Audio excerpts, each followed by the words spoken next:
আজ পবিত্র জুমার দিনে যদি কোনো মহিলা এই ১৬টি আমল করতে পারে, ইনশাল্লাহু তাআলা আল্লাহ তার মনের সকল বাসনাগুলো পূরণ করে দিবেন। যদি আল্লাহ তাআলা কবুল করে নেয়, মৃত্যুর পর সে হাসতে হাসতে আল্লাহর জান্নাতে চলে যাবে। তো প্রিয় দর্শক, আজ পবিত্র জুমার দিনে আসুন আমরা সবাই, নারী পুরুষ সবাই, এই ১৬টি আমল করি। তো চলুন একে একে প্রত্যেকটি আমলের সাথে আপনাদেরকে পরিচয় করিয়ে দেই। ১ নাম্বার আমল হলো, আপনি আল্লাহর কাছে ৩ বার জান্নাত কামনা করবেন। আপনি কি জানেন, যদি কোনো ব্যক্তি আল্লাহ তাআলার কাছে ৩ বার জান্নাত চায়, তখন জান্নাত আল্লাহ তাআলাকে কি বলে?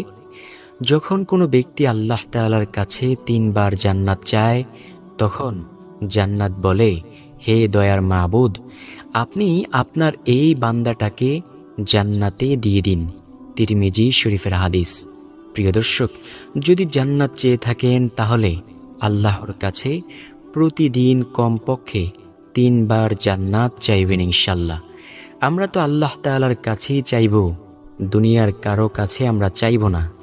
যা প্রয়োজন হয় শুধুমাত্র আল্লাহ তাআলার কাছে চাইব, আল্লাহ আমাদেরকে অবশ্যই দান করবেন।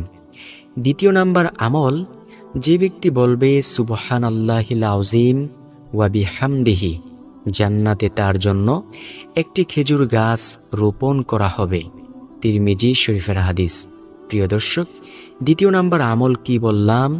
যে ব্যক্তি বলবে সুবহানাল্লাহিল আযীম ওয়া বিহামদিহি, জান্নাতে তার জন্য একটি খেজুর গাছ রোপণ করা হবে। তিরমিজি শরীফের হাদিস। ৩য় নাম্বার আমল হলো, আল্লাহ তাআলার ৯৯টি সুন্দর সুন্দর নাম আছে, যেই নামগুলোকে বলা হয় আল আসমাউল হুসনা। নবী বলেন, যে ব্যক্তি এই নামগুলোয় পরিপূর্ণ বিশ্বাস করে, তার উপর আমল করবে, সে জান্নাতে প্রবেশ করবে। বুখারী শরীফের হাদিস।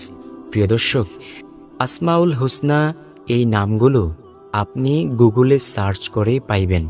নবীজি সাল্লাল্লাহু আলাইহি ওয়াসাল্লাম বলেন, যে ব্যক্তি এই নামগুলোর উপর পরিপূর্ণ বিশ্বাস স্থাপন করে, এর উপর আমল করবে, সকাল সন্ধ্যা এই নামগুলোর উপর জিকির করবে, আল্লাহ তাকে অবশ্যই জান্নাতে প্রবেশ করাবেন। সুবহানাল্লাহ, আল্লাহু আকবার।